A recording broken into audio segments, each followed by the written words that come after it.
Allez, c'est parti, on va faire de la pâte à pizza. Alors, pour faire de la pâte à pizza, déjà, on prépare les ingrédients et l'ingrédient le plus important, c'est la bonne farine. Ça, je t'avais envoyé la référence que j'utilise. Donc, j'ai préparé tous mes éléments. Donc, j'ai de l'eau tiède. J'ai pesé ma farine. J'ai pesé avec une balance de précision ma levure. Là j'ai 0,81 g, donc tu vois c'est pas grand chose. J'ai pesé mon sel et j'ai pesé de l'huile. Parce que je mets de l'huile dans la pâte parce que comme on l'a fait au four ménager, ça permet de colorer un petit peu la pâte et qu'elle se dessèche moins vite. Donc le protocole, c'est pas compliqué. Déjà on va dissoudre la levure de boulangerie dans l'eau. Donc tu vois, je fais un mouvement comme ça pour dissoudre la levure. Voilà. Ça va assez vite, donc dans le tiède. Hop. Ensuite, je mets mon huile. Comme ça, je n'ai pas à la mettre après. Ensuite, je verse la moitié de ma farine, à peu près. Que j'incorpore à mon eau. Donc ça fait une pâte liquide.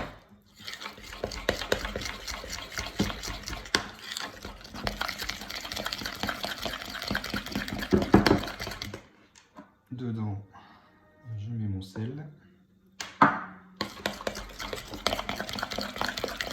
Il va bien se dissoudre.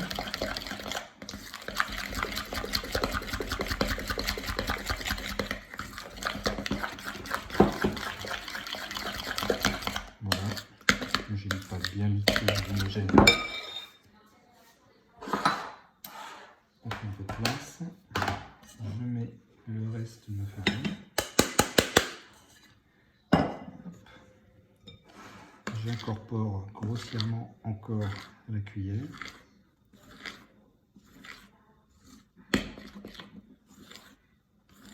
Voilà, là, je fais un cercle comme ça. Et quand je vois que c'est plus très humide, je passe au doigt. Alors là, en fonction de l'humidité de la pâte que tu as voulu faire, ça va être plus ou moins collant. Moi, je te conseille un protocole avec une pâte pas trop hydratée, genre 60% pour commencer. Moi, je fais des pâtes hydratées un petit peu plus. Maintenant, je monte progressivement. Je dois être à 66%. Donc, tu vois, ça commence à coller assez vite, quoi. Alors, pourquoi faire une hydratation plus importante? C'est parce que ça permet d'avoir beaucoup plus d'alvéoles. Et puis que ça sèche moins la cuisson aussi, accessoirement. Donc, une fois que tu as une pâte collante comme ça, hop, on met tout sur le plan de travail. On récupère tout ce qui est dans le bol.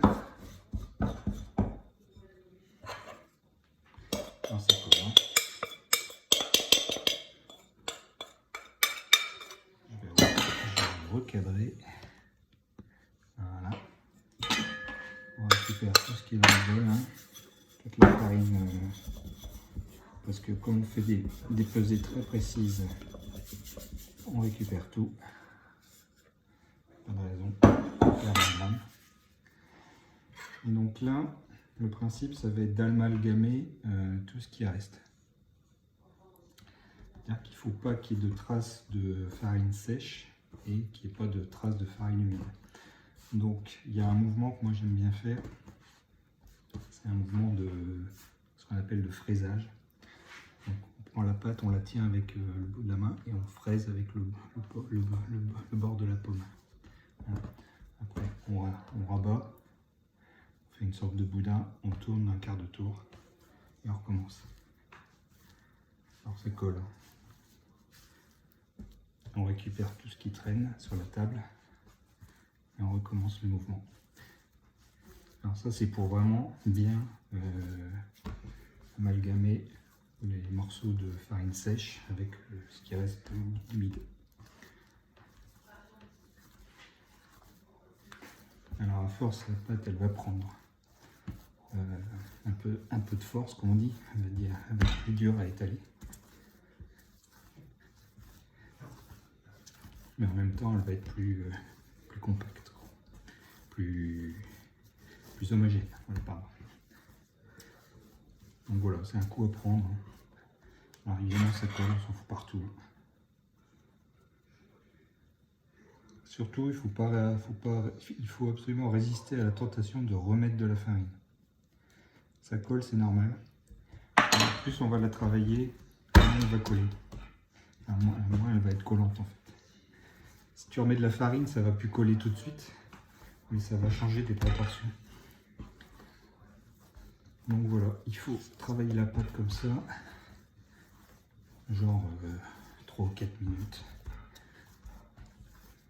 Enfin, jusqu'au moment où il n'y a plus de traces de farine sèche et de morceaux, en fait, de... Je sais pas si on va voir à la caméra, là. Là, il y a encore un peu de morceaux pas bien amalgamés, puis la pâte est encore assez collante, donc je vais la travailler encore quelques minutes.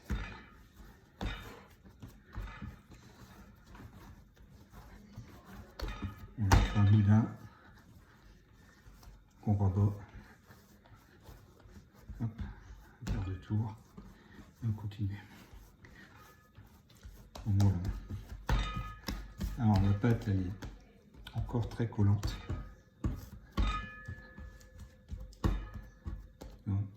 Mais un peu moins à la fois, quoi. Je vais refaire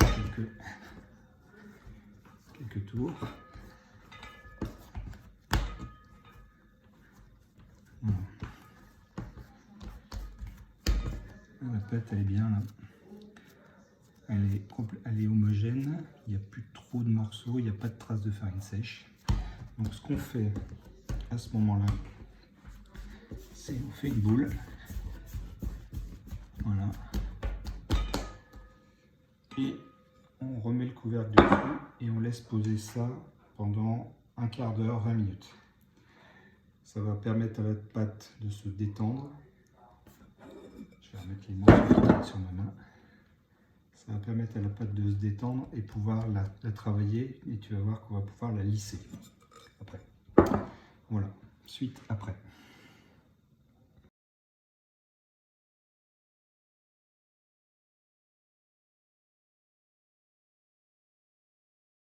Bon voilà, ça fait à peu près un bon quart d'heure que ça repose. Donc la pâte, ça donne ça. Il y a pas mal d'humidité. Donc c'est affaissé. Et le principe maintenant, c'est de faire des rabats pour lui donner de la tension à la pâte. Donc moi, le geste que je fais, c'est je prends sur le tiers. Alors ça colle un peu, il faut le décoller un peu de la table. En fonction de l'hydratation de la pâte, elle va être plus ou moins, on va dire, lâche. Donc le geste, c'est de rabattre comme ça. Je vais le refaire. On pose et on rabat. Et tu vois déjà avec 2 tours de rabat, on a une surface qui est elle va se lisser, donc la surface est beaucoup plus lisse. Et surtout, on va pouvoir supporter la levée plus facilement, puisque il y aura de la force dans la pâte. Alors, tu vois là, j'ai fait 2 rabats. Elle est beaucoup plus dure à se détendre. Donc hop, je refais un rabat, je refais une boule. Voilà.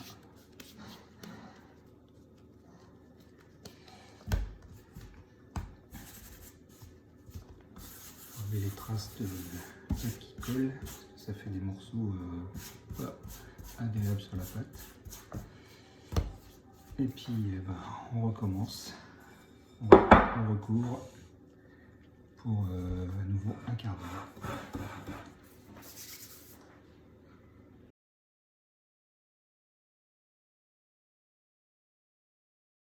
Hop là, bon bah voilà, ça fait à nouveau un bon quart d'heure que la pâte repose. Si la caméra elle veut bien suivre, voilà, merci. Donc le saladier je l'avais nettoyé avant. Donc bah, là tu vois la pâte elle est presque plus collante. Vraiment un tout petit peu, et surtout elle a un peu d'élasticité, c'est-à-dire qu'elle rebondit. Alors ce qu'on va faire, c'est qu'on va leur donner encore des rabats, et tu vas voir qu'elle va reprendre encore de la force. Hop, hop, hop, hop. Allez, encore un tour.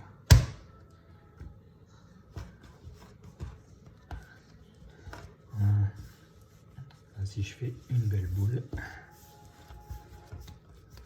la surface est bien lisse, ça colle même plus là. Oh, ça colle.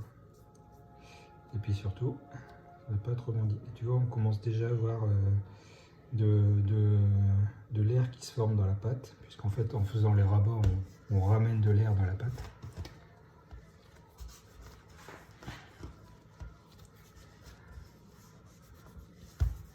Donc là, ça sert plus trop à rien de refaire des rabats, la pâte elle est prête. Ce qu'on va faire, c'est qu'on va prendre le saladier, on va mettre un peu d'huile d'olive dans le fond. Et puis on va enduire tout l'intérieur. Comme ça, on va pouvoir mettre la pâte dedans. Voilà. Moi, ce que je fais, c'est que je rajoute aussi un peu d'huile au-dessus, pour pas que la pâte sèche, tout simplement. Voilà.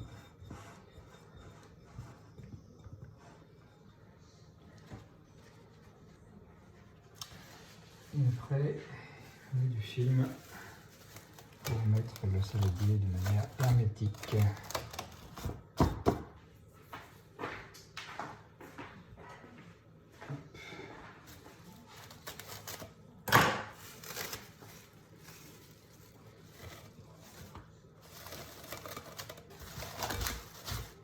Voilà.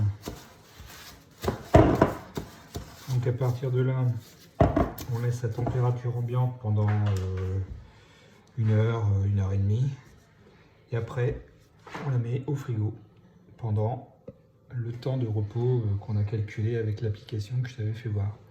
Moi, c'était un protocole sur 72 heures, donc en fait, elle va aller jusque vendredi soir au frigo. Donc a priori, elle devrait s'étaler tout simplement, mais elle ne devrait pas gonfler normalement.